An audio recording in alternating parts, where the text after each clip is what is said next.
Olá pessoal, tudo bem? Aqui é o professor Rogério do canal Conta que eu te conto e você está convidado a mais um Franca 40 Graus que está no ar hoje.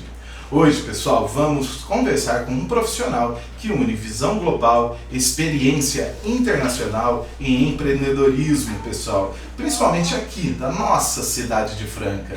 Nosso convidado é Guilherme Ubiali, administrador, empresário, né, da Rede Bens, né, drogarias, e também da Ubseg, né? Isso, seguradora. Corretora de seguros, Ubseg. Ah, que legal. Um profissional com mais de 15 anos de experiência internacional nos setores farmacêuticos, né? Bens de consumos e saúde. Ele já atuou em posições de liderança tanto na América Latina quanto na Europa, com passagens pelos Estados Unidos, Portugal, Espanha. É formado, né, em administração pela FGV, pela MBA e mestrado em comportamento do consumidor, mas além desse currículo, né, ele é pai, como eu também sou pai, marido e amigo, empreendedor aqui na nossa cidade. Não é? Isso aí, Rogério. Guilherme. Isso aí, muito obrigado pelo convite. Assim, você é sempre muito bem-vindo aqui no canal, você é um filho da nossa Franca, né, e Franca está retornando, né? Gostaria de saber, Guilherme, como foi a sua trajetória, essa trajetória, acho que brilhante, né? Que isso, Rogério, obrigado. Fora do Brasil, e como que é essa experiência de ir para fora do Brasil e voltar aqui para nossa cidade? Pô, legal, Rogério, você já começou aí com tudo na pergunta. Primeiro, agradecer o convite aqui para estar, é uma honra estar aqui com você, uma alegria.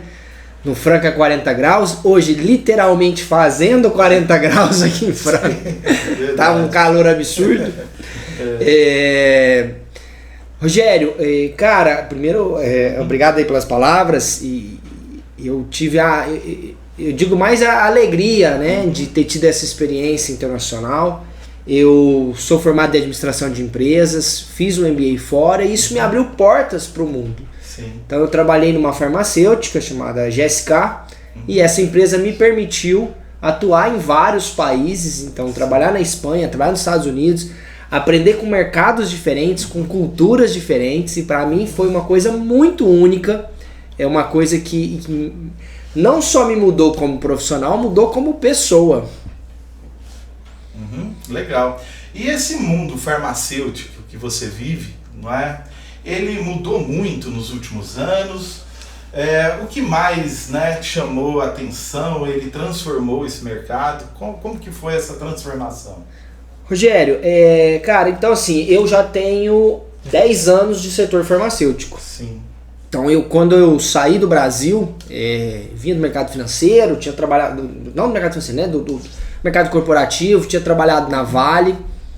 E aí fui fazer o MBA fora e já entrei na indústria farmacêutica. Então foram 10 anos e é um setor muito interessante. Sim. Muito interessante, porque é um setor altamente tecnológico, altamente vanguardista, está sempre trazendo inovação e ele vive de inovação. Sim. Então a gente pega hoje, né, que hoje eu estou com a farmácia, o medicamento número 1 de vendas em valor do setor farmacêutico em Franca é um medicamento que 6 meses atrás não existia, que é o Mounjaro.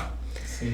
Então, assim, você vê o quanto é transformador esse setor. Então, um simples lançamento, um único lançamento, em 6 meses se tornou o produto mais vendido da farmácia. Então, ele é um setor muito intenso, ele é um setor de inovação, ele é um setor de saúde, de cuidado. Então eu acho que assim, é um setor que eu gosto muito, né? Tanto que, bom, também são mais de 10 anos, se eu não gostasse também tinha um negócio errado, né? E também, né? O filho não cai muito longe do pai, né? É um pouco verdade. Você sabe que quando eu entrei na Glaxo, né? Me lembro da entrevista de emprego, foi em espanhol, feito Sim. lá na Espanha direto. E a moça me perguntou, por que você quer trabalhar no setor farmacêutico? Eu vinha de logística e mineração, que era na Vale. Falei pra ela assim, moça, Maria, né? Falei assim, Maria, eu nasci aí. Tipo assim, o setor de saúde ele é muito natural para mim. Sim, sim. Meus pais são médicos. Franca é uma cidade onde você tem um setor de saúde muito avançado. As pessoas não têm dimensão do quanto Franca é avançado no setor de saúde. Então a gente tem aqui um hospital de ponta a nível mundial, que é o Hospital Unimed. Temos a Santa Casa, que é um hospital excepcional. Temos a Apivida, que também tem um grande atendimento na cidade. Vamos ter o Hospital Regional, que está aí para ser inaugurado a qualquer momento. Então, assim, é uma cidade vanguardista nesse setor. Também no setor, assim, você tem os fisioterapeutas, osteopatas, quiropratas, enfermeiros, farmacêuticos, indústrias farmacêuticas que nasceram aqui na cidade. Então tudo isso é muito forte do município de Franca. Não sei quantas pessoas sabem, mas Franca tem grandes empresas do setor farmacêutico que faz colágeno. A gente tem 2 empresas de colágeno na cidade. A gente tem uma empresa de vitaminas que agora não está com fábrica aqui na cidade, mas nasceu aqui na cidade. Shampoo e cosmético, tem várias empresas de shampoo e cosméticos da cidade. Não são muitas, né? 1 ou 2, não. Às vezes a gente pensa calçado. Não, tem várias, dezenas de empresas do setor farmacêutico. É um setor muito forte. E isso pra mim foi muito natural. Então eu falei isso na entrevista para vocês. Eu nasci nisso, né? Eu nasci no meio do setor de saúde. A minha esposa é fisioterapeuta, osteopata, focada em criança, em bebês. Traz uma tecnologia que Franca tem hoje com ela, tratamento de bebê com assimetria craniana, que Ribeirão Preto não tem. Então, assim, o que a gente traz para Franca, não a gente, quando eu digo não eu, né? O que eu digo que a cidade tem no setor de saúde é impressionante. E precisava ser mais divulgado, né? Muitos francanos, eles não sabem tão quanto Franca é cosmopolita, né? Não é só o calçado, não é só o café, né? Nós temos aqui dentro da cidade de Franca vários empreendedores brilhantes, como você, né? Que isso, eu tô começando. Tem gente brilhante mesmo. Sim, você tem aí empresas a nível nacional que nasceram aqui em Franca. O Iroba nasceu aqui, a Loja do Mecânico nasceu aqui, Magazine Luiza nasceu aqui, a Q3 nasceu aqui de pagamentos. Então você tem várias empresas que nasceram aqui e que hoje são referências no seu setor a nível Brasil. Quero 2, a Barberato, a Blue Tree daqui. Então, assim, são várias empresas que nasceram na cidade, cresceram, viraram referência nos seus setores. Isso mostra muito a força do município nessa linha de inovação. E eu acho legal falar isso, sempre que eu posso eu falo isso, porque como eu saí de Franca muito novo, eu tinha 17 anos. Sim. Fui para São Paulo estudar, depois de São Paulo fui para Belo Horizonte trabalhar, depois eu fui para Europa. Então eu fiquei quase que 20 anos vindo a Franca de férias, né, no final de semana, sem viver de verdade o que estava acontecendo. Mas já fazem quase 4 anos que eu voltei para viver em Franca e eu vi uma transformação. Então, porque quando a gente vai vendo a cidade crescendo aos poucos, às vezes você não vê o salto que Franca deu nesses 15, 20 anos que eu fiquei um pouco mais afastado. É um salto enorme. Você vê a cidade, hoje ela é pujante. A cidade hoje tem prédios crescendo, condomínios crescendo, e ela não cresce mais por excesso de burocracia, na verdade. Sim. Porque vontade de empreender e pessoas para empreender tem muito. O que segura é a burocracia pública do município, que tem uma grande oportunidade de melhora para acelerar processos, acelerar projetos. Já tem melhorado, eu reconheço isso, mas ainda tem uma oportunidade de melhora, porque tem muita gente querendo investir aqui. Que aqui é um centro, né? Podia explorar mais, né, a questão até turística, né, do calçado, do café, do e-commerce, que o Franca é muito pujante, né? Turismo, tanto turismo quanto turismo de negócios, como turismo de lazer. Ele tem essa oportunidade na cidade E eu falo muito de lazer porque você tem Rifaina muito próximo aqui, você tem Pedregulho, você tem vários municípios que são muito lindos e que não são... Assim, eu já viajei o mundo inteiro. Sim. Então, assim, cara, hoje você tá no Brasil, é uma coisa muito louca. Você tá no Brasil, você fala, vou viajar. As pessoas saem de Franca e vão para Caldas Novas. Tá? Tipo, 20 horas de estrada. Caldas Novas é maravilhoso, mas ninguém faz isso na Europa. Sim. 20 horas você sai quase que de Portugal e chega na Alemanha, entendeu? Com certeza. Ninguém faz isso. E no Brasil o brasileiro faz isso, ele viaja 20 horas para Caldas Novas, 10 horas pra praia. Cara, eu tenho Olímpia aqui do lado. Eu tenho, eu preciso ir de praia, tudo bem, a praia eventualmente você quer ir, mas eu tenho represas maravilhosas aqui. Capitólio. Você tem Capitólio, que é uma preciosidade.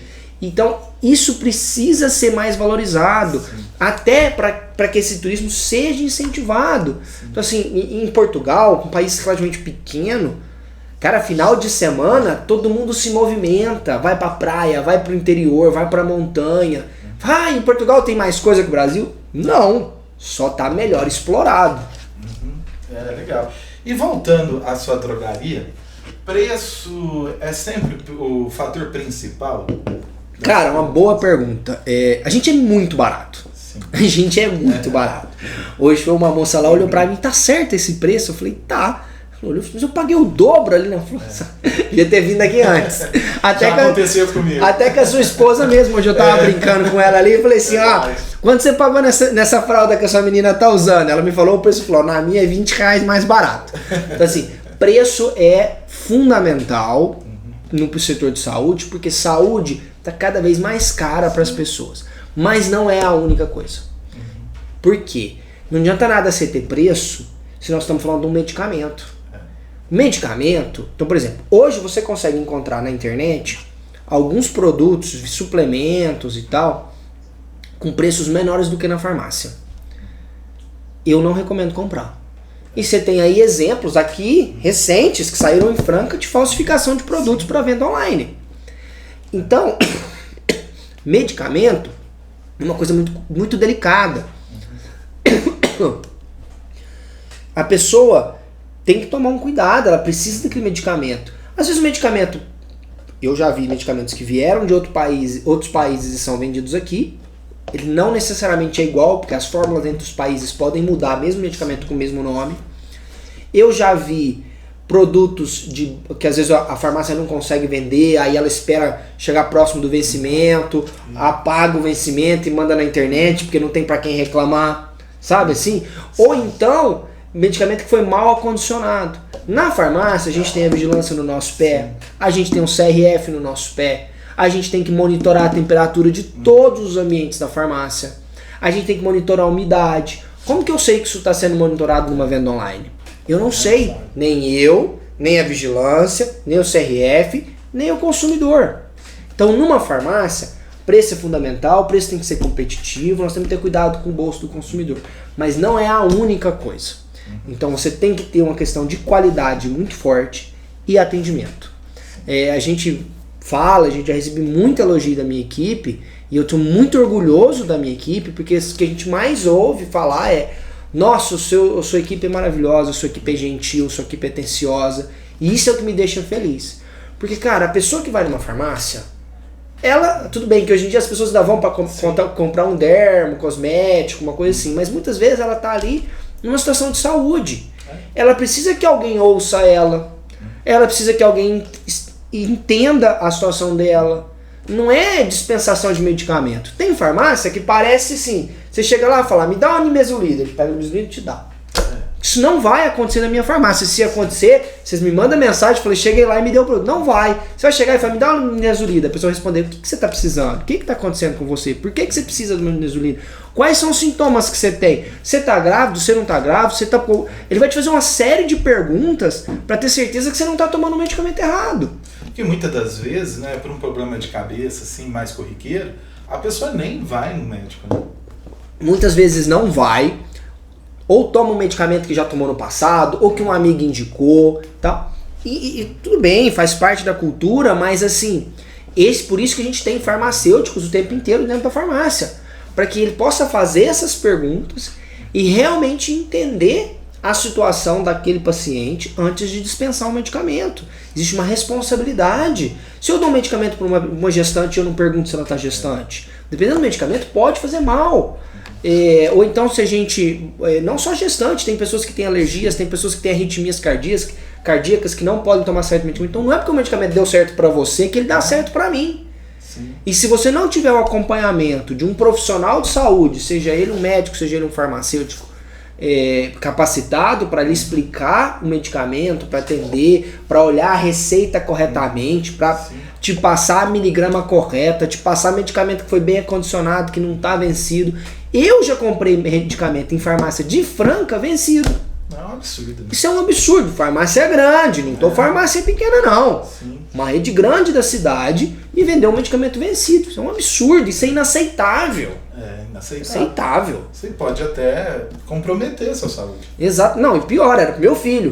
Eu cheguei em casa, peguei, era um Tylenol Baby, um Tylemax, uma coisa assim. Eu cheguei em casa, saí, fui comprar um medicamento, voltei pra casa. Isso já faz alguns anos, foi meu primeiro filho, antes de eu abrir a farmácia. Comprei o medicamento nessa rede, cheguei e olhei e percebi que a consistência do medicamento estava estranha. Parecia que ele tinha uma areinha no fundo. É um líquido, né? Falei, gente, isso aqui tá esquisito. Mexi assim. Aí na hora que eu fui olhar, tava vencido. Isso é inaceitável. Isso é inaceitável. Então, quando você fala, Guilherme, preço é o fator principal, preço é fundamental. Mas você não, no setor de saúde, você não pode abrir mão da qualidade, do bom atendimento e do cuidado com o paciente. Verdade. E vamos falar da sua outra empresa um pouco, né? Sobre a UBSEG, não é? UBSEG, isso aí. UBSEG, corretora de seguros. Professor, a UBSEG, na verdade, é uma empresa que já tem 50 anos. Sim. Eu sou a terceira geração na UBSEG. Estou junto com os meus primos, dando uma renovada, trazendo mais tecnologia para ela, trazendo coisa nova para a cidade. Mas é uma corretora de seguro extremamente tradicional na cidade. É uma corretora de seguro que tem aí quase que 2.000 clientes já. Então a gente... Uma carteira muito boa, porque assim, seguro, a confiança é fundamental. A confiança, né? Porque assim, cara, esses dias pra trás aconteceu lá. Não vou citar os nomes, mas assim, chegamos um cliente nosso, fiz em outro lugar porque era mais barato. Falei, quanto mais barato? R$100. Eu falei, cara, seguro, R$100 mais barato? O que será que aconteceu? Não é um cliente antigo nosso? A gente foi olhar, né? Falei, me manda a policy. O que o cara tinha feito? Para ganhar a concorrência, ele diminuiu a cobertura da pessoa. Era uma cobertura de um valor X, ele colocou quase que 30% abaixo, aí ele ganhou por R$100. O cara tá 30% menos coberto do que estaria conosco. Então eu falo sempre que na UBSEG a gente é consultor de seguro, nós não somos vendedor. O nosso relacionamento com o cliente, ele começa quando o cliente assinar a pólice. Tem corretor de seguros que vai te vender um seguro, você assinou a pólice, ele não quer mais ver você. Bati meu carro, liga no 0800. Lá não, lá começa na hora que você assina. Assinei, agora o nosso relacionamento começou. O que você precisa? Bateu, teve um sinistro? Vamos junto. E a gente é consultor. Então nós não vamos chegar para você e te oferecer necessariamente a opção mais barata, porque às vezes a opção mais barata não te atende. Sim. Nós vamos oferecer a opção que é melhor para você, detalhando a questão dos valores. Então recentemente tive um caso específico lá, eu cheguei para a pessoa e falei assim, olha, eu mesmo fiz essa venda. Essa é a opção mais barata, custa X. Agora, por R$200 a mais, R$300 a mais, você consegue guincho no Brasil inteiro, 100% de tabela FIP, carro reserva, cara, R$200, vidros, reparo rápido, menor franquia, R$200. Então, talvez nem sempre a mais barata é melhor no seguro. Às vezes Às vezes você fala, não, a minha realidade só me permite pagar tanto. Eu vou te oferecer uma opção dentro disso. Mas eu vou deixar muito claro para você, falar, olha aqui, ó, você só está coberto tantos por cento da FIP. Você tá consciente disso? Não, tô, beleza. Eu não vou enganar, não vou fingir, isso jamais, porque é uma corretora com mais de 40 anos de história na cidade. Você não consegue construir 40 anos de história se você não for honesto, transparente e confiável com seus clientes. Tem reputação, né? Você tem uma reputação, eu tenho 2.000 clientes. Vou me queimar com 1, com 2, com 3? Eu perco os 2.000. Então isso jamais. E nós trabalhamos com as maiores seguradoras do Brasil. Porque tem que ser, tem que ser. E então, seguro, todos os níveis, né? Seguro de vida, seguro de carro, fazemos autos. todos os tipos de seguro. Seguro auto é o nosso carro-chefe, é o que a gente é especialista, mas a gente está expandindo cada vez mais com novos setores para outros seguros. O seguro residencial, por exemplo, é um seguro muito barato e muito bom. Né? Ele te atende com várias coisas na casa e ele é muito barato. Só uma limpeza de caixa d'água já paga, né? Exato. Tem seguro residencial da minha casa, acho que foi R$250 que eu paguei. Por ano! Não é por mês. Não, 250 é o que você paga pro Exato. Então, assim, óbvio que quanto mais coisas você vai pondo, se você põe dano elétrico e tal, o valor sobe, mas você pode selecionar também o mais barato, que é só o de incêndio, e às vezes aquilo ali vai fazer uma diferença para você. Porque o seguro, professor, ele é assim. Por que eu faço seguro? A maior parte das pessoas, né? Eu faço seguro porque é um gasto. Não, seguro é um planejamento financeiro. Sim. É um gasto fixo mensal baixo para garantir que você não vai ter um gasto muito alto. Então, recentemente aconteceu... Recentemente não. Vocês podem abrir o jornal aí da cidade. Franca um dia um acidente de carro, no dia seguinte é um prédio queimando. No outro dia um acidente de carro, no outro dia... Franca tá assim. Dos bagres, né? Alagamento. Franca tá assim. Tá. Então você abre o jornal é só isso. E aí, que aconteceu? Um empreendedor aqui do município pegou fogo no restaurante dele. Sim. Como que esse cara vai recuperar? Perdeu tudo, né? Perdeu tudo. Se essa pessoa não tiver seguro, eu não sei se tem ou não, eu só vi a matéria. Se essa pessoa não tiver seguro, essa pessoa não consegue nunca mais se recuperar. Sim. Ou você acha que ela vai conseguir aí 300, 400, 500 mil para poder reformar o prédio, recuperar, comprar um maquinário? Agora, se ela tem um seguro de R$1.000 por ano, ela está protegida. O prédio, o maquinário, sabe? A renda do período, porque você pode fazer um seguro em cima da renda. Então, tudo isso é fundamental. Então, por isso que eu gosto muito desse setor de seguros, por causa disso. Ele não é sobre perda, ele é sobre permitir que as pessoas sonhem, cresçam e continuem construindo, apesar dos percalços e das coisas que podem acontecer no meio do caminho. Das eventualidades. Do cisne negro, né? Exatamente, do cisne negro. E assim, a gente faz seguro para não usar, né? Mas se acontecer, ele tá lá, né? Se acontecer, né? O cisne negro, ele eventualmente pode acontecer. Sim, e tem também outro seguro que eu acho muito bonito. Se você não tiver, professor, já vou te apresentar ele agora, que é o seguro de vida. Então, por exemplo, você é casado, você tem uma filha, e hoje o patrimônio, a renda do seu dia a dia, da sua família, depende do seu trabalho. Sim. E pode ser que no dia do amanhã você não consiga realizar esse trabalho. Ou porque venha a falecer, ou porque venha a ter qualquer tipo de problema.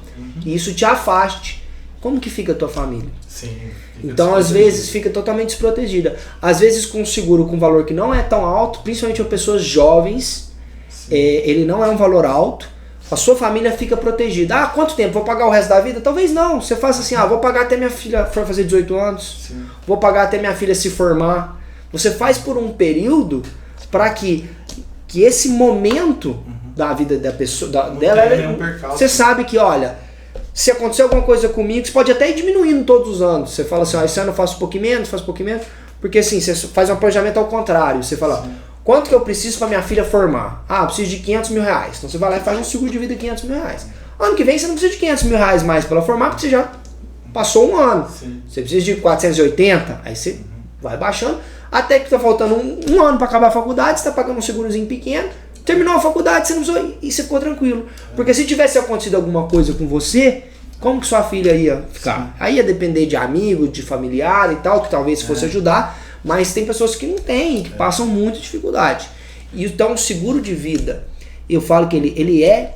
O pessoal fala assim, mas seguro de vida só vou pensar quando eu estiver mais velho. Não, quando você estiver mais velho, sua vida está resolvida, teus filhos estão trabalhando, você já tem um patrimônio, você já tem aposentadoria, você já tem um patrimônio, você não precisa mais do seguro. Sim. O seguro é justamente, o seguro de vida é justamente para quem é jovem, tem uma família, um filho, e a família depende do trabalho dele. Sim. É aí que o seguro de vida é fundamental. Sim, porque eventualidades pode acontecer com qualquer pessoa, né? Não, assim, seguro é isso, é a proteção.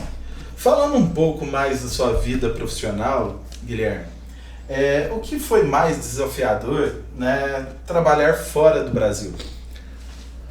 Cara, quando eu saí do Brasil, já vai fazer uns 10 anos, eu era bem mais novo do que eu sou, e eu me lembro muito bem dessa, assim, eu fiz o MBA, e aí eu fui aprovado na Johnson & Johnson para voltar para o Brasil, e fui aprovado na Glaxo para ficar na Espanha. E aí eu lembro que eu falei com um rapaz, que era um diretor da Microsoft, era meu mentor, que o MBA tinha permitido que a gente tivesse. E aí eu falando com ele, eu falei para ele assim, para qual que eu vou? Eu gosto muito do Brasil, eu queria voltar. Ele falou assim, Guilherme, fica aqui. Eu falei, mas... eu gosto de lá. Ele falou assim, seus pais são novos e tal, você vai abrir muitas portas e isso vai te transformar. E eu não imaginava o quão certo ele estava. Então assim, o que foi mais desafiador? No começo, foi muito desafiador. Cultura diferente, forma de trabalho diferente, idioma. Mas você é fluente. Sou fluente. Mas... quando você começa, uma coisa é você ser fluente de escola. Verdade. Outra coisa é você estar ali com o cara falando palavrão, a televisão tocando, ou não sei o quê. É outra realidade. Então essa questão do idioma pegou um pouco comigo. A cultura, o jeito de fazer negócio. E eu fiz muita mudança de uma vez só. Sim. Eu era financeiro trabalhando em logística no Brasil. Nossa. Eu fui trabalhar numa farmacêutica em vendas em espanhol. Nossa, totalmente diferente. Totalmente diferente. Era do escritório era inglês e com o cliente era espanhol. Isso quando eu não pegava um cliente que era catalão. Aí o negócio ia maravilha, porque eu não falo catalão. Isso era pré-chat GPT, porque hoje vocês têm o benefício do chat GPT. Você escreve lá e ele traduz. Eu era Google Tradutor que nem sabia traduzir para catalão direito. Então era um desespero. Então esse começo foi muito desafiador. Mas aí, cada vez a gente vai se acostumando, até que eu tive ali a minha experiência em Portugal, em que eu fui diretor de marketing da Glaxo. E aí foi, sem dúvida, a mais desafiador, porque aí você passa a ter responsabilidade sobre o resultado da companhia. Sim. E sobre uma gama de pessoas. Né? Até então era eu sozinho ali e tal, fazia minhas vendas. E de repente eu passei a ter uma equipe grande, quase 10 pessoas, que dependiam de mim, que precisavam de mim. E aí você passa a entender a responsabilidade que é liderar pessoas. Né? Não é só dar ordem e tal. E pessoas de altíssimo nível. Eram pessoas com muito grande experiência, todas elas com formação e tal. E chega lá um brasileiro em Portugal, que nunca tinha vendido uma bala em Portugal, e vai liderar a equipe do departamento de marketing de Portugal. Mas foi uma experiência muito bacana. É legal você ter levantado essa questão de vendas, né? Existe uma diferença do consumidor europeu, americano, internacional, do consumidor brasileiro? Cara, boa pergunta. Acho que existe, tá? Acho que existe. Existem alguns fatores assim, né? Infelizmente a nossa educação é muito básica. Você é professor, você está no setor. Eu tenho pessoas que trabalham comigo e eu falo assim, gente, a educação pública está muito carente. E isso, você percebe essa diferença, tá? Você percebe essa diferença. Então o consumidor ele é um pouco, ele é menos leigo. Né? Ele sabe fazer conta, ele sabe ler, escrever, e aqui no Brasil você tem pessoas que não sabem ler e escrever, você tem pessoas que não sabem fazer compra. Então você cria um consumidor muito desinformado, e isso abre espaço para jogo do tigrinho, esquema Ponzi, de pirâmide, promessa de lucro imediato, promessa de medicamento milagroso, endividamento. Você vê menos isso lá. Então você vê no Brasil, por exemplo, algumas propagandas de televisão de alguns suplementos alimentares, que você fala, que você olha, eu que tenho conhecimento, falo assim, é um absurdo o cara falar que o medicamento faz isso, ele não pode, não faz isso, né? Esse suplemento não faz isso que o cara tá prometendo. Isso você vê menos lá. Você vê lá muito mais um apoio nas grandes marcas. Então você vê um centro muito mais forte, você vê grandes marcas, né, Colgate, Procter & Gamble, muito mais estabelecidas, justamente porque elas trazem essa credibilidade para um consumidor mais informado. Isso geral. Fora isso, tem um outro fator muito particular, que é a questão da saúde pública. As pessoas podem não saber, mas o SUS é uma coisa muito única no mundo. Não existe SUS no mundo, tá, gente? Isso é só no Brasil. E ele é muito completo. Então, no Brasil, você tem atendimento pelo SUS de vários profissionais, não é só médico. Você tem medicamento, você tem tratamento, internação, tudo completamente gratuito. E você vai, por exemplo, para o mercado americano, onde tudo isso é pago e muito caro. Você tem uma ideia de base? Um plano de saúde nos Estados Unidos custa R$10.000 por mês. Para um rapaz jovem como eu. E não mais caro. Não mais caro. Plano normal. Normal, básico. Que eu tenho que pagar a contrapartida. Então é muito mais cara a saúde lá. Como a saúde é muito mais cara, você cria um consumidor lá, que é uma característica muito do americano. Não é só a saúde que é mais cara, né? O serviço é muito mais caro lá. Então você cria um consumidor, entre aspas, autossuficiente. É um cara que vai, ele sozinho faz, ele sozinho se automedica. Então você tem muita automedicação nos Estados Unidos. Você tem muitas pessoas que tentam resolver o problema sozinho, porque ela sabe que se ela for, quebrou um braço, você caiu numa mesa dessa, quebrou o braço. No Brasil você tem um plano de saúde, você não paga nada. Se você não tem um plano de saúde, você vai no SUS, espera um pouquinho, mas você sai de lá com o braço. Nos Estados Unidos você quebrou o braço, é $2.000 pra você pegar a ambulância até o hospital e $10.000 pra enfaixar seu braço. Uns valores nesse nível. Então o cara não vai. Então você criou nos Estados Unidos um consumidor que consome muito e que toma muita decisão sozinha. Então você chega na farmácia, você vê uma coisa que é uma loucura, mas você vê medicamentos escritos mais barato do que uma consulta médica.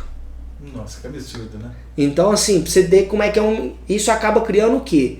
Hoje nos Estados Unidos, isso é um dado de, não sei se é de hoje, mas é um dado de quando eu estava lá, 5 anos atrás, não deve ter variado muito. Um americano toma em média, ou seja, eu estou incluindo idoso, adulto e criança, 1.500 pílulas por ano. Nossa, é muita pílula. Tá quase que 5 pílulas por dia. É, quase isso. Em média. Isso quer dizer que tem aquela pessoa natural que não toma nenhuma, tem alguém que tá tomando 10, 15 pílulas por dia. Verdade. 1.500 pílulas em média por ano. Por causa muito disso, da automedicação, dele tá tentando... Então você tem essas particularidades que existem nos mercados. Sim. E o próprio vício, né? A pessoa começa a ficar viciada em medicamentos contra a dor, né? Não só medicamento, fica viciado em comprar, cara. Nos Estados Unidos você vê isso. A cultura do consumo é muito forte. Eu amo os Estados Unidos como local, um país assim... os melhores profissionais com quem eu trabalhei foram os americanos, extremamente profissional, tive uma experiência inacreditável lá, mas a cultura do consumismo lá é muito forte, Legal. E Franca, né? Vamos trazer um pouco dessa sua experiência para a nossa querida cidade, né? Tem potencial para internacionalizar alguns negócios? Cara, tem muito potencial, Franca.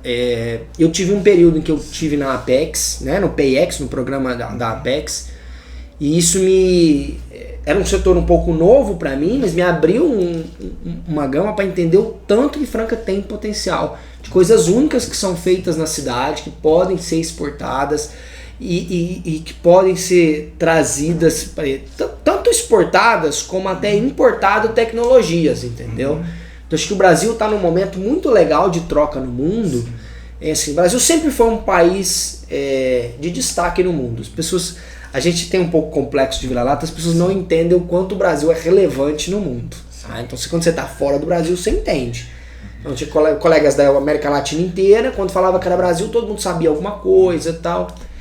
Então você tem o Brasil num ponto muito central no mundo, no comércio global, e ainda mais central agora com a questão dos Estados Unidos e as tarifas e tal, onde o Brasil tanto tem muita oportunidade de exportar produtos, que a gente faz bem e barato, como a gente tem a oportunidade de importar tecnologias e coisas que estão funcionando em outros lugares. Então, e eu vejo Franca muito nisso pela questão do empreendedor, uma cidade de empreendedores. Aqui é um celeiro de empreendedorismo inacreditável. Eu acho que até mereceria, sim, algum estudo para tentar entender por que Franca tem tantos empreendedores. Não sei se é uma cultura que vem talvez das indústrias, né? Todo mundo conhece alguém do próprio sapateiro, mas é interessante, você não vê isso fora de Franca, você não vê. Algumas cidades, alguns pontos, mas você vai em São Paulo, a maior parte das pessoas trabalha para alguém. Em Franca, eu tenho certeza que você, telespectador de Franca, conhece alguém que é dono de alguma coisa. Com certeza. Com certeza você conhece algum empreendedor. Em São Paulo você consegue viver a tua vida inteira lá e não conhecer ninguém que é dono de nada. E aqui em Franca, não sei, né? Falta muito a questão de uma incubadora. Né? Falta muito. Quando eu morei em Campinas, lá tinha uma incubadora de tecnologia que fomentava as tecnologias, novas empresas assim a rodo.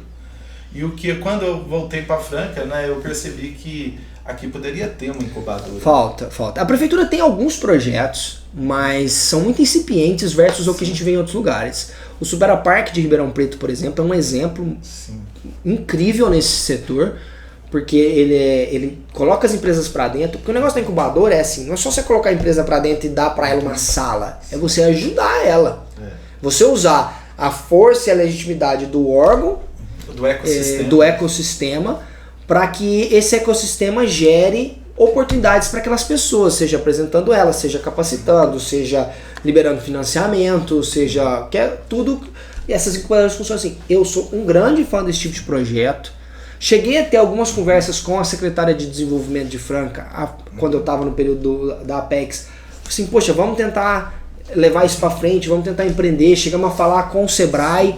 Não sei o quanto evoluíram esses projetos, porque depois eu acabei, o PX acabou se encerrando, né, por conta o programa ele era temporário, então ele acabou se encerrando, deve estar voltando agora, mas aí eu acabei me afastando e não sei como que ficaram esses projetos, mas tem muita oportunidade, é algo fundamental. Espero que, quem sabe, a secretária ou o prefeito esteja nos ouvindo e olhe com carinho para isso, porque eu sei que existem projetos, mas eu acho que tem muita oportunidade para fazer mais. Ah, que legal. E o que você enxerga nesse novo cenário empresarial francano? Porque algum tempo atrás a gente tinha a predominância do calçado, né, que era absoluto na cidade, assim, praticamente, né, a maioria dos empresários estava direto ou indiretamente ligado ao calçado, mas agora percebemos que há uma vanguarda de outros setores que estão tendo mais protagonismo nesse cenário empresarial francano, como o e-commerce, como a logística, como a própria indústria de materiais íntimos femininos, né, roupas íntimas, lingerie. Então, assim, como que você enxerga esse novo cenário empresarial de Franca? Cara, acho que essa diversificação é muito boa. Tá? E eu me lembro que, meu pai foi candidato algumas vezes e a gente discutia, eu participava das discussões dos planos de governo dele, e eu me lembro de ter várias vezes essa discussão sobre a importância da diversificação. Isso lá atrás, antes de acontecer. Sim. Ela acabou acontecendo muito mais naturalmente do que por qualquer incentivo público. Obviamente tiveram alguns trabalhos públicos, mas foi muito natural da cidade isso. E eu acho fundamental. Porque isso permite que quando um setor está com mais dificuldade, o outro setor está crescendo. Então também quando eu falei com o pessoal, tanto da prefeitura quanto do Senai, eu falei assim, olha, vamos parar de olhar a indústria do calçado e vamos começar a olhar a indústria da moda. Sim. Porque aí você olha a indústria da moda, você tem o calçado, você tem o cinto, você tem a lingerie. Você pega uma indústria que está indústria do calçado que está talvez em declínio, na hora que você junta com duas outras indústrias que estão crescendo, que é de acessórios e de moda feminina, aí na média tá subindo. Então lá na Apex, lá no PX, eu já não falava mais em indústria do calçado. Falei, não, Franca é indústria da moda. E aí você passa a ter uma indústria ainda muito relevante. Então você tem esse setor, mas você tem também o setor de tecnologia e e-commerce. E-commerce virou uma coisa muito legal, né? Não sei o que aconteceu, de repente a pandemia, a pandemia foi horrível, Sim. foi um mal, mas ela deixou alguns legados. Sim. E Franca, um dos legados que teve foi a questão do e-commerce. Franca surfou muito nessa onda, né? Foi, então assim, aquelas... novamente, foi uma coisa horrível, né? Sim. Mas em momentos assim também surgem oportunidades. E Franca soube aproveitar essa oportunidade na questão do e-commerce. Hoje tem um e-commerce muito forte na cidade, é uma referência nesse setor. E também de tecnologia. Então, pelas universidades, pelo perfil do público, você tem muitas pessoas de tecnologia que às vezes trabalham para fora e moram aqui, ou até que montaram as suas próprias empresas aqui. Então são setores muito fortes e eu acho isso muito legal. Vou fazer uma provocação, Guilherme. Qual seria o seu próximo projeto? Hein? Olha, professor, por enquanto o foco está em dar os próximos passos que as minhas empresas precisam, né? Parece muito tempo, mas a minha farmácia tem só 7 meses. Sim. E a Ubseg tem 40 anos, mas que eu tô lá tem só 6. Então, e as duas eu abro junto. Então, um começo bastante desafiador por aí. E os próximos passos estão mais focados nisso. Então eu quero colocar a Ubseg como referência. A minha ideia é que a Ubseg seja referência em consultoria de seguros em Franca. Eu quero que os nossos clientes, ou até aqueles que não venham a fechar com a gente, tenham a nós como referência de informação, que tire todas as dúvidas conosco, porque esse setor de seguros, ele vive de informação correta e verdadeira. E esse é o nosso compromisso. Então, esse é a próxima etapa do Ubseg. E confiança, né? E confiança. Esse é o próximo etapa da Ubseg. E na Rede Bem Drogarias, nós vamos ir para a segunda unidade. Que legal. Dá para dar um spoiler? Dá para dar um spoiler. Vai ser em frente ao Hospital São Joaquim, em frente ao pronto-socorro do Hospital São Joaquim. Aquele bairro implorava por mais opções de farmácia e opções baratas de farmácia, porque nós vamos chegar para bater muito forte na questão do preço. E nós em primeira mão, acho que pouquíssimas pessoas sabem do local, muitos já sabem que vai ter, poucos sabem do local. A ideia está abrindo aí nos próximos, não sei, 1 ou 2 meses, e logo vai ter uma placa aí escrito lá na porta. Então quem estiver passando em frente ao pronto-socorro, se vê uma obra, já sabe o que é. Se já tiver, dependendo de quando você estiver assistindo esse vídeo, já vai ter uma placa. E se tiver inaugurado, dá uma paradinha, estacionamento na porta, desce lá, confere o preço, eu tenho certeza que não vai se decepcionar. E vai ter um brinde, né, para os primeiros clientes? Assim, com certeza, os primeiros clientes têm o brinde, porque teve na outra e a gente vai fazer. Você ganhou, né? Ganhei. Nós vamos fazer novamente, porque, cara, a gente tenta ser uma rede diferente. Então, assim, aqueles clientes que talvez não conheçam a Rede Bem Drogarias, a primeira vez que for na loja vai perceber que é uma loja diferente. Para começar, nós somos cor de rosa e verde. Já começa por aí. Não sou vermelho, não sou amarelo, eu sou cor de rosa e verde. Então já começa eu já sou apaixonado. Que é as cores que tá aqui. Então já começa por aí. Nós somos cor de rosa e verde. Você entra na farmácia, a farmácia é muito iluminada e nem parece uma farmácia. Parece uma conveniência, uma coisa assim. Porque a gente não promove a doença, a gente promove a saúde. E promove o bolso da pessoa. Então você vai chegar lá e vai ver que eu tenho uma parede de mais ou menos 15 metros de fralda. Opa, acertei de novo. Você vai ver que eu tenho uma parede de mais ou menos 15 metros de fralda. Por quê? Porque para poder ter preço bom, eu tenho que comprar muito. Tá? A moça até me perguntou assim, quando é que chega a Pampers RN? Eu falei, olha, a gente compra de caminhão. Não consegue pedir uma? Eu falei, eu compro de caminhão. Eu não peço uma, eu peço 100, 50. Verdade, e aí às vezes... E aí ela fala assim, aí pra chegar o caminhão, não dá pra eu falar assim, manda uma. Ela, mas é que seu preço é muito menor que o outro. Eu falei, aguenta aí que tá chegando o caminhão. Logo tá chegando um caminhão de Pampers lá pra gente. Que bom. E Guilherme, gostaria de fazer uma pergunta assim, se a gente pudesse, né, uma suposição, né, conseguir conversar com o Guilherme de 20 anos atrás, qual seria a sua dica? Cara, o Guilherme de 20 anos atrás, ele morava, deixa eu pensar, tava na faculdade, ele achava que trabalharia em um banco e que moraria em São Paulo o resto da vida dele. Esse Guilherme não morou em São Paulo, morou em Belo Horizonte, Portugal, Espanha, Estados Unidos, Franca, mas não morou em São Paulo, a não ser durante a faculdade.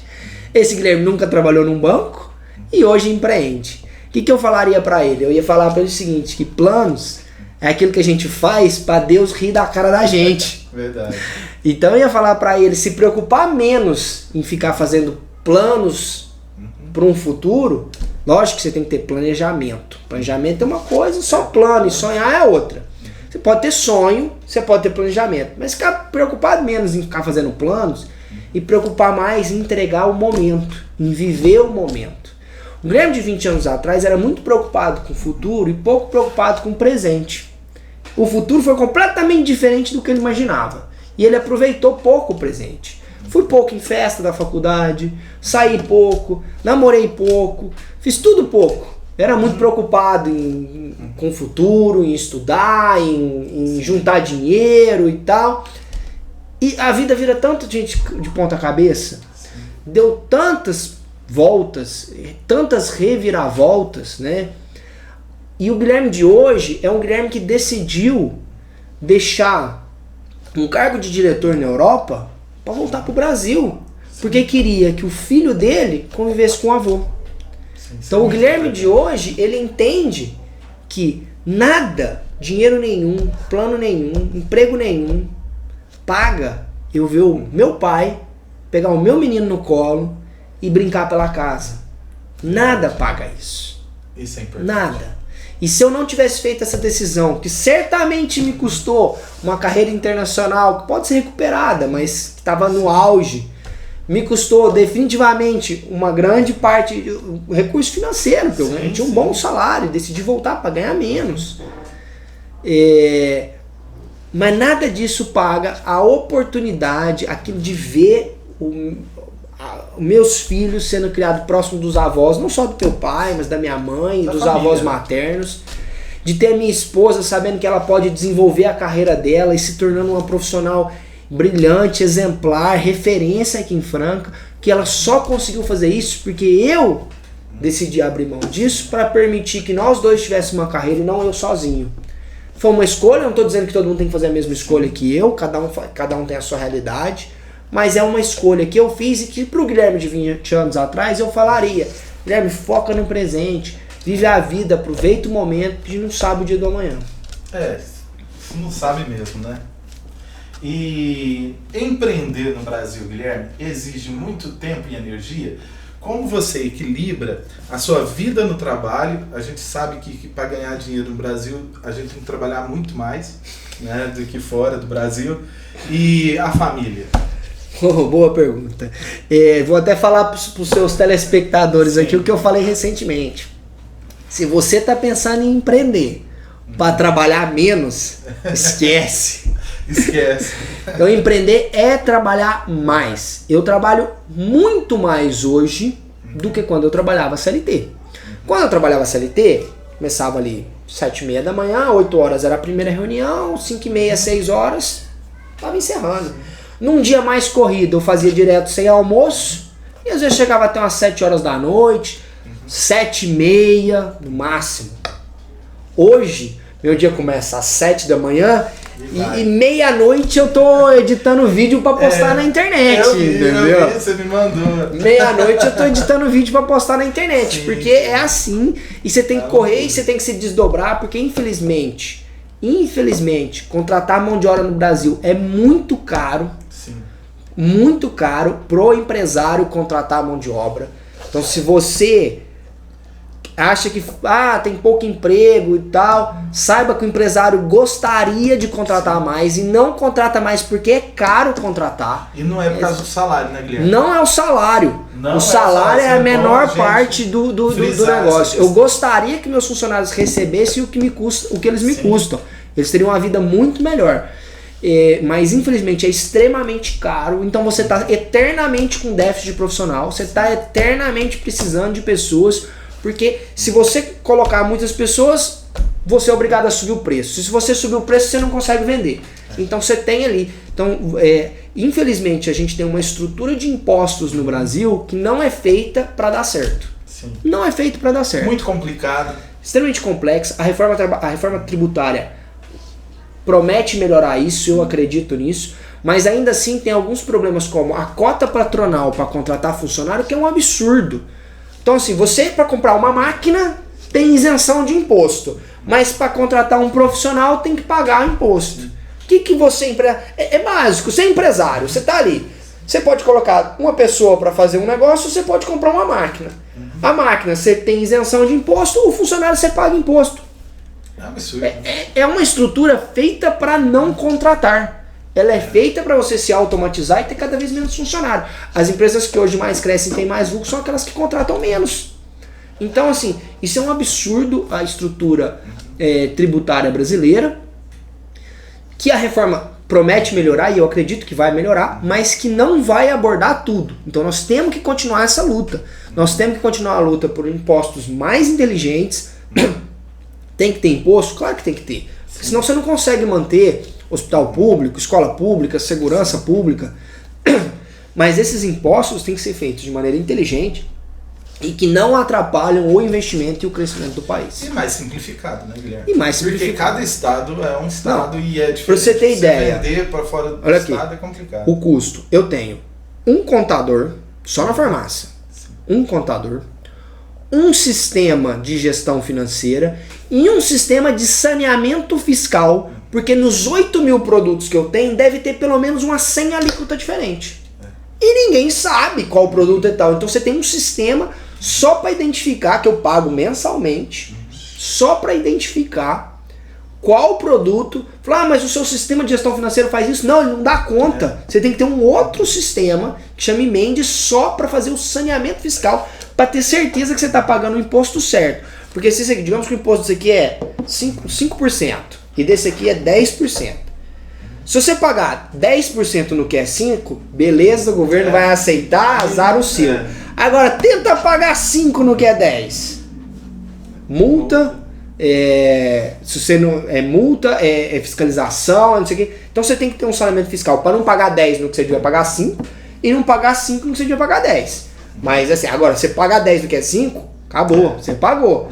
O contrário é igual o IPTU. Recentemente aconteceu um erro lá no pagamento do IPTU, eu liguei na prefeitura. Falei, moço, eu paguei um IPTU errado, é lá, não devolve não. Você tem que abrir uma carta pra não sei quem, pra ser analisado, não sei o que, demora 6 meses, moço, vai pra pagar. Eu demorei 5 segundos, você não consegue apertar um botão e destornar o Pix? Aí foi mais fácil eu falar com a pessoa que eu tinha pagado um IPTU de outro imóvel. Foi mais fácil eu encontrar o proprietário do imóvel, falar pro proprietário do imóvel me pagar do que a prefeitura me reembolsar o imposto pago. Tinha que abrir todo um processo administrativo que poderia demorar meses. Então assim, o empresário, se ele não tiver atenção nos impostos, ele não consegue ter sucesso. E hoje, o Estado, para o empresário, é um sócio, né? Eu brinco sempre isso, né? Eu brinco sempre, né? Eu conversando com um funcionário, com a minha tia, fazendo conta, eu falei, nossa, aqui tá difícil e tal, porque eu tenho que pagar os 12% do Luiz. Aí eles olharam assim, que Luiz? Meu sócio, Luiz Inácio Lula da Silva. Porque, cara, o Estado eu brinco do Lula, que é o presidente, assim como eu brincava da Dilma, assim como eu brincava do Bolsonaro, né? Não, sem nenhum tipo de partidarismo nisso. É o Estado, né? O presidente é a figura máxima do Estado, apesar de, obviamente, a gente saber que ele é uma pontinha de um iceberg gigantesco. Mas aí eu brinco que o Luiz Inácio é meu sócio, porque no final é isso, cara. Você tem que ir Então, assim, hoje eu paguei um rapaz que... Eu sou lucro real, eu pago todos os meus impostos. E hoje eu paguei um rapaz que cortou grama pra mim. Um rapaz cortando grama. Aí paguei lá o boleto. Acho que deu tipo R$1.000. Aí a gente paga o líquido e paga o imposto, né? Quando você é lucro real, você paga pra pessoa só o líquido e o Estado manda você pagar o imposto. Aí eu fui lá e paguei R$800 pro cara. R$200 do cara que corta grama. A gente pensa. O rapaz corta grama de R$1.000, R$200 era imposto. Então assim, cara, e o cara que corta grama, sabe assim, não tô falando do empresário milionário. Isso é só o imposto sobre serviço. Ele ainda paga imposto de renda, ele ainda paga, se ele tiver contador, não sei o quê, e se ele tiver funcionário, ele paga INSS, cota patronal, sistema S. Então assim, é muito complicado, é muito pesado. Então a gente tem que ter essa preocupação sim. Em algum momento, né, na sua vida, nessa sua jornada, você já pensou em permanecer fora do Brasil? E o que... essa pergunta você acha que até já respondeu, né? Não, mas a gente aborda de novo. Cara, pensei e foram decisões muito difíceis. Foram 2 momentos, né? O primeiro que eu fiquei, que foi aquele que eu falei no começo, de quando eu saí do MBA, que eu tive a primeira oportunidade de voltar. Sim. E o segundo quando eu estava em Portugal. Eu estava super bem na empresa, tinha passado um ano excelente. Nós tínhamos crescido em 4 das 5 categorias. Foi o primeiro, em 5 anos foi a primeira vez que nós conseguimos crescer em faturamento. Em faturamento não, em market share. Faturamento crescia todo mundo, mas em market share, ou seja, nós crescemos mais do que a concorrência. Pela primeira vez em 5 anos eu estava super bem, nós ganhamos um prêmio e tal. E eu decidi parar para voltar. E foi uma decisão muito difícil. Eu tive a sorte que a empresa me ofereceu uma oportunidade aqui no Brasil, mas eu estava decidido a voltar até sem a oportunidade da empresa. Minha esposa estava grávida, cara. E aí você fala assim, você já teve filho, então você sabe, se você telespectador teve filho, vai me entender, e se não teve, se algum dia vier a ter, vai entender. Tenha filho. Tenha filho, que é muito bom. A tua vida existe até aquele dia e a outra vida dali pra frente. Sim. Um dia que a tua esposa olha pra você e fala, tô grávida, a tua vida existe antes e existe depois daquilo ali. E foi um pouco isso. Tô grávida. Eu falei, nossa senhora. E aí, cara, aquela insegurança de primeiro filho. Hoje, sim. Aquela insegurança. Pode viajar? Não pode viajar? Grávida pode... Quais são os hospitais? Onde estão os hospitais mais perto? Não sei o que. E você começa aquela insegurança. Onde que eu arrumo um médico? Não tem médico e tal. Né? E você não conhece nenhum médico. E você não conhece o médico. Você não conhece o hospital. Você não conhece... Porque jovem, igual eu, ela, não sabia nem ir numa farmácia. Depois você vira pai, farmácia é tipo o lugar que você mais passa. Você sabe o nome dos medicamentos, tudo. Verdade. Mas até então não sabia, era uma insegurança enorme. Eu com 2 pais médicos, falei, não dá. E aí foi onde bateu muito essa dúvida. Obviamente que pesou muito forte a questão profissional, estava muito bem, tinha a oportunidade de continuar. Mas eu falei, não, vou voltar. E muito por causa dessa questão da família. Então ser pai, né, realmente mudou a sua vida, né? Mudou e eu recomendo para todo mundo. Até nós vamos soltar um videozinho na farmácia agora, porque nós baixamos o preço do anticoncepcional. Nós temos o anticoncepcional mais barato de Franca hoje. E aí nós vamos soltar o vídeo nos próximos dias. E muita conversa, é muito isso. É a menina me pedindo para baixar o preço do anticoncepcional. E eu falo assim, mas Stefânia, eu quero que o povo tenha filho. Aí no vídeo eu brinco, né, pra comprar fralda e leite. Mas a verdade, assim, eu sou apaixonado em criança. Sim. Eu acho maravilhoso, mudou a minha vida. Para todos os meus amigos eu falo, tenham filhos, porque, nossa, é uma coisa maravilhosa, é uma coisa única. Tenha filho e seja pai, né?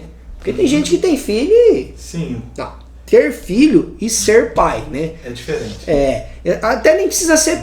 Eu falo assim, não precisa nem ser filho seu necessariamente, né? Mas seja pai. Eu acho que é mais do que tenha filhos. Vou corrigir minha frase. Mais do que tenha filhos, seja pai.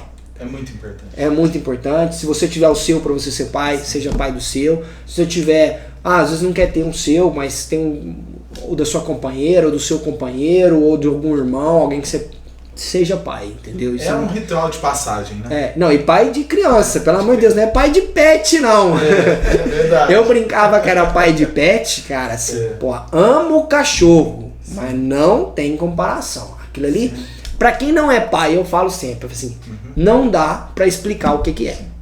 Não dá. Eu falo às pessoas assim, pega o amor que você sente no seu pai, pega o amor que você sente na sua mãe, pega o amor que você sente no seu pet, pega o amor que você sente no seu irmão, pega o amor que você sente no seu namorado. Soma tudo isso. Multiplica por 100 milhões. Não chegou lá ainda. Não chegou. É verdade. Eu tenho esse sentimento pela minha princesinha Alice, né? É maravilhoso. Nossa, a minha vida é outra depois que ela nasceu. Né? E eu gostaria de saber de você, Guilherme, já que nós estamos falando nesse tema família, né? Que valores você, né, faz questão de ensinar dentro de casa para os seus filhos? Cara, muito boa pergunta. Eu acho que assim, o que eu mais ensino para os meus filhos, ou na verdade o que mais eles me ensinam, né? Sim, muito, aprender, né? É uma via de mão dupla, né? Cara, respeito e gentileza. Sim. Respeito e gentileza são duas coisas que eu tentei demonstrar. Eu amo muito meus filhos, eu sou muito carinhoso com eles. Então, assim, respeito, gentileza, carinho, isso a gente tem muito forte na nossa casa. E por isso que eu brinco que eu aprendo com eles.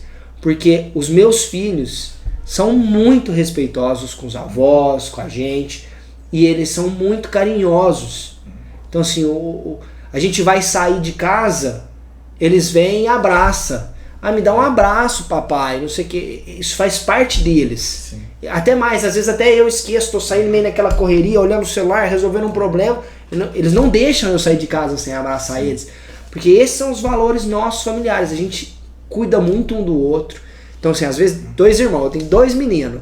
Imagina, de vez em quando, meu brinquedo, não sei o que. Eu sou muito firme com eles nesse assunto. Falei, não briga, respeita seu irmão, não toma um brinquedo da mão do outro. Porque eu acho que isso é muito importante. É assim que a gente cria pessoas com respeito, sendo gentil, sendo carinhoso. São seres humanos, são pessoas. Eu trato meus filhos, não eu como um pai dando uma ordem para eles. Eu trato eles com muito respeito. Eu acredito muito na educação positiva. Então, assim, pra você ter ideia, quando eu vou falar com meu filho, eu ajoelho e falo com ele ajoelhado. Pra estar no mesmo nível. Pra estar no mesmo nível. Ele é uma pessoa como eu. Assim, hoje em dia isso ocorre muito menos. Mas as gerações, até na nossa geração, você via pais que, não, o meu filho não entra nesse quarto, não entra nessa sala, fica lá fora. Sabe assim, como se fosse, não, cara, não tem isso. Meu filho é uma pessoa como eu. Então eu trato ele com muito respeito e eu não preciso ensinar pra ele. Porque se eu trato ele com respeito, ele me trata... Lógico que tem ali uma feiura ou outra, uma birra ou outra, que é normal de criança, mas ele entende, sem obviamente perder a autoridade de pai, que ela é fundamental como referência, mas ele entende a importância de respeito, a importância de ser gentil com as pessoas, de ser carinhoso. Então, assim, ele tem atenção com os avós, ele tem uma avó que tem dificuldade de locomoção, e quando essa avó precisa de ajuda, ele é o primeiro a falar, vovó, não sei o quê, porque ele tem essa preocupação real e genuína dele. Por isso que eu brinco, eu aprendo mais com ele do que ele comigo. Eu também, a Alice também tem muito dessas características, né? Toda vez que eu saio de casa, ela fala assim, eu amo papai, e me corta o coração. Fica difícil de sair de casa. Fica, né? Abraça e fala, não papai, brinca comigo. Nossa, você com a reunião em 15 minutos, o moleque olha pra sua cara e fala, papai, vem brincar comigo. Nossa, vamos, meu filho, vamos brincar um pouquinho. Vamos brincar. E eu vou, eu dou atenção, eu sou doido dos meus meninos, cara. E eu acho que faz parte, né? Nós, como somos pais novos, né? Estamos entrando agora nesse mundo, né, paterno. É muito importante a gente mostrar esses valores. Né? Isso, com certeza. E a cidade, né, de Franca, vamos voltar aqui um pouco a falar da cidade de Franca, porque a maioria dos nossos telespectadores com certeza é francano ou mora aqui na região de Franca. Ela tem vocação empreendedora? Tem, nós até comentamos já, né? Eu não sei explicar por quê, né? Talvez seja do calçado. A minha teoria é o seguinte. Como muitas fábricas de calçado foram surgindo, existe uma questão de cluster, né? Quando meu pai era deputado, a gente conversou com um professor da Unifacef, que ele nos explicou muito isso, a gente aprendeu muito com ele. Bem no começo do mandato, meu pai se preocupou muito em aprender antes de começar a falar. Então ele procurou alguns professores e ele explicou muito a questão do cluster de Franca. O que é um cluster, né? Um monte de indústria junto. Então você tinha a primeira fábrica, aí essa fábrica formou um monte de funcionário, um funcionário saiu, montou outra fábrica, levou 2 ou 3 colegas dele, cresceu, outro funcionário daquela ali saiu, e assim que você vai crescendo um cluster, né? Onde as pessoas se beneficiam dos concorrentes. Olha que coisa louca. E eu acho isso muito legal, que é muito forte em Franca, apesar de os empresários não entenderem. Sim. Então, você se beneficia do concorrente. Então, isso foi acontecendo em Franca. Aconteceu um cluster, uma fábrica, depois outra fábrica. Então, uma fábrica usava um funcionário que era treinado pela outra. Então, um empresário desenvolvia uma tecnologia nova, isso acabava sendo aplicado pelo outro, porque eles são concorrentes, mas não são concorrentes, né, cara? Você tem um Brasil com milhões, quase 200 milhões de pessoas. Opa, eu toda hora bato isso aqui. Quase 200 milhões de pessoas. Aí um empresário faz 1.000 sapatos por dia, o outro faz 1.000 sapatos por dia e acha que é concorrente. Falei, meu irmão, olha o tamanho do Brasil, olha o tamanho do mundo. Você não é concorrente. Né? Se eles tivessem se unido para exportar, estava exportando muito mais. Então você tem essa questão do cluster. Isso funciona um pouco na questão do empreendedorismo, porque as pessoas vão ver um colega que deu certo, aprende. É a história de governador Valadares com os Estados Unidos, né? Por que governador Valadares tem mais gente que vai para os Estados Unidos? Porque alguém foi e levou um amigo, levou um parente, e aí tinha mais, vai a família, e isso vai criando, é o mesmo conceito. Então Franca tinha isso no calçado, e isso se multiplicou. Então, cara, ele trabalhava numa fábrica, a fábrica manda embora todo mundo, passou ali, a fábrica tem isso, ela tem um período que ela tem muito funcionário, um período que ela tem menos. Manda todo mundo embora, o cara, para não ficar desempregado, às vezes até tá recebendo seguro-desemprego, mas não quer correr o risco, monta um negocinho. Esse negocinho vira outra fábrica, vira uma empresa. Então acho que vem muito daí essa questão, e a gente observa muito isso nessa questão de se beneficiar com os concorrentes, né? Inclusive no setor farmacêutico. É comum. Recentemente, eu não vou citar o nome das farmácias, mas tinha uma farmácia aqui em Franca, estava eu com a minha mãe no carro, minha mãe falou assim, e essa farmacinha abriu aqui e depois abriu uma grande rede do lado dela, já faz uns anos que eu conversei com a dona, ela estava tão preocupada, eu falei, mãe, essa mulher triplicou a venda dela depois que abriu a grande rede do lado dela, porque ela tem preço melhor do que a grande rede, que não é difícil, viu, gente? Tem grandes redes famosas aí que cobram mais caro do que as pequenas, dá uma pesquisada. Então se a mulher cobra menos que a grande rede, fica parede com parede nessa grande rede, você pode andar pela cidade, você vai ver uma farmácia do lado da outra assim, ela é mais barata, então ela triplicou a venda.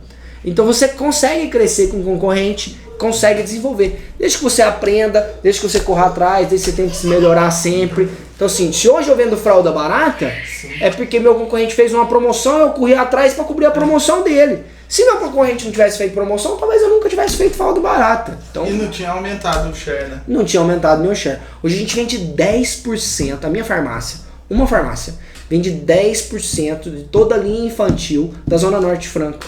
Nossa, é muita coisa, porque são mais de 100 farmácias. Nós vendemos 10%. Então assim, por quê? Porque a gente é competitivo com o preço, porque a gente viu uma oportunidade. E eu tenho certeza, eu falo isso para os fornecedores. No começo os fornecedores acharam assim, ficaram meio assustados comigo. Guilherme, mas esse preço que você tá pondo é muito baixo, tal. É baixo do preço praticado. Eu falei, como assim preço praticado? Eu ponho o preço que eu quiser, não vem com essa conversa pra mim não. E fui insistindo. Aí hoje esses mesmos fornecedores que lá atrás estavam preocupados com a minha chegada, fornecedor. Porque o que era a preocupação dele? Dos concorrentes meus, achar ruim, não querer comprar deles mais e tal. Hoje eles mesmos falam, a melhor coisa que aconteceu para a Franca foi sua farmácia abrir pro setor deles, de fralda e leite. Por quê? Depois que sua farmácia abriu, todo mundo tá correndo atrás. Teve que se mexer. Todo mundo tá correndo atrás. Até então, fralda e leite aqui em Franca, você comprava uma bag de Pampers por R$120, eu vendo a 80, 79, vendi por 69, né, quando faço Black Friday. Então, e a concorrência vendendo a 110, metade do preço, cara.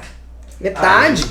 Então, assim, aí os caras correndo atrás. Então, hoje você já vê uma competitividade muito maior. Você já vê um atacadão fazendo um preço ou outro de vez em quando que chega no nosso. Você já vê um mercado ou outro fazendo alguma coisa. Mas eu brinco, falo assim, Eles fazem promoção para chegar no meu preço do dia a dia. Verdade, verdade.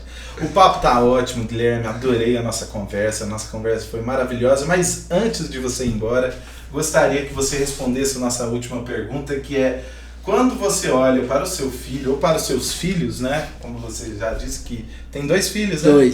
2 filhos. Que cidade você quer deixar, né, para esses seus 2 filhos?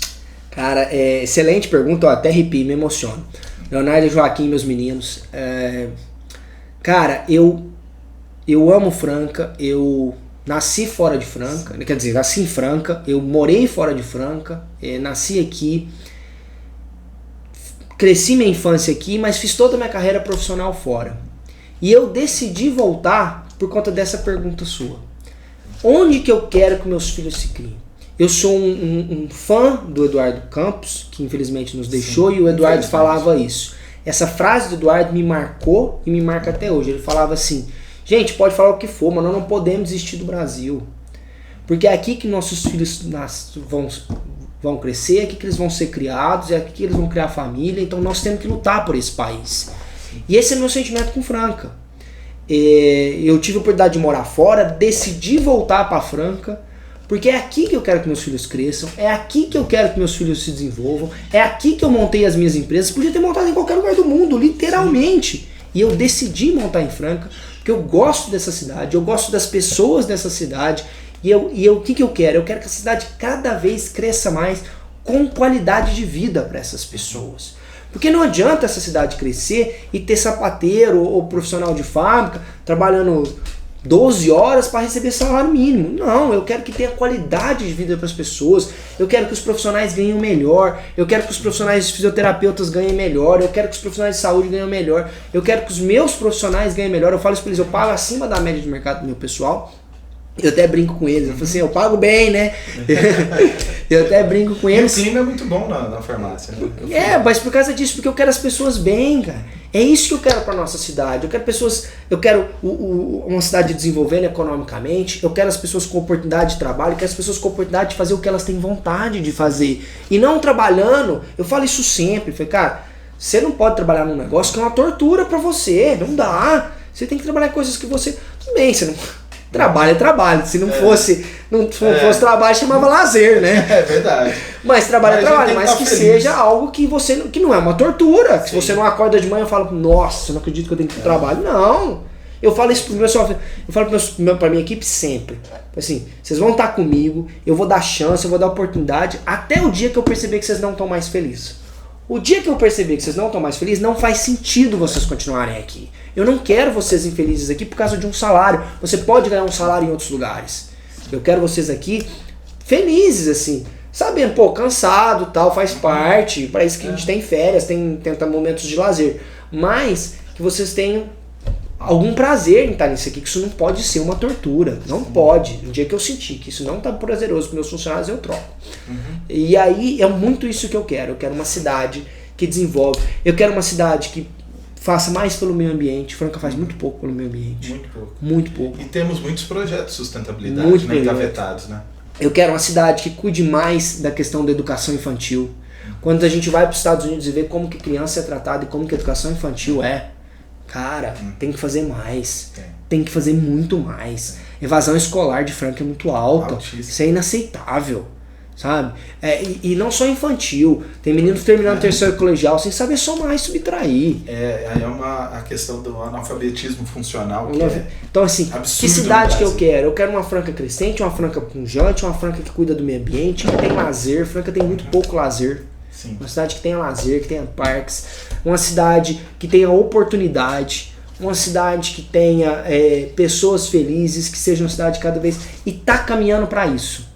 Tá caminhando para isso, mas poderia estar caminhando mais rápido, poderia estar caminhando mais certeiro, principalmente nesses aspectos que eu falei, do meio ambiente, do lazer e da educação. Muito bem. Pessoal, gostaria de agradecer a todos. Gostaria de perguntar, Guilherme, deixa o contato das suas redes sociais para os nossos telespectadores. Com certeza. Vocês podem me achar muito fácil, procura Guilherme Bialy, guilherme.bialy é meu perfil. Lá você vai encontrar meu Instagram, você pode encontrar o meu site também, onde tem todos os meus contatos e das minhas empresas. Ubseg Seguros, você encontra no Instagram. E Rede Bem Drogarias Franca, Rede Bem Franca, né? Você encontra também no Instagram. O Instagram é onde a gente mais comunica, onde a gente mais posta coisa, é uma ferramenta que a gente gosta bastante, porque é ali direto, é próximo das pessoas, a pessoa já comenta, já interage, e a gente consegue estar próximo dos nossos clientes e amigos. Muito obrigado, Guilherme. Foi Obrigado, um prazer professor. muito grande. E até uma próxima, quem sabe, né? Com certeza. Você que está aí do outro lado, né? Ficou com alguma pergunta, né? E quer que eu faça essa pergunta para o Guilherme, deixe nos comentários desse vídeo, que eu terei o grande prazer de encaminhar essas perguntas para o Guilherme. Opa, vou ler os comentários. Você lê os comentários e responde? Com certeza. Então fica aqui a nossa garantia aqui que o seu comentário desse vídeo vai direto para o Guilherme e ele vai responder. Valeu, pessoal, e até mais!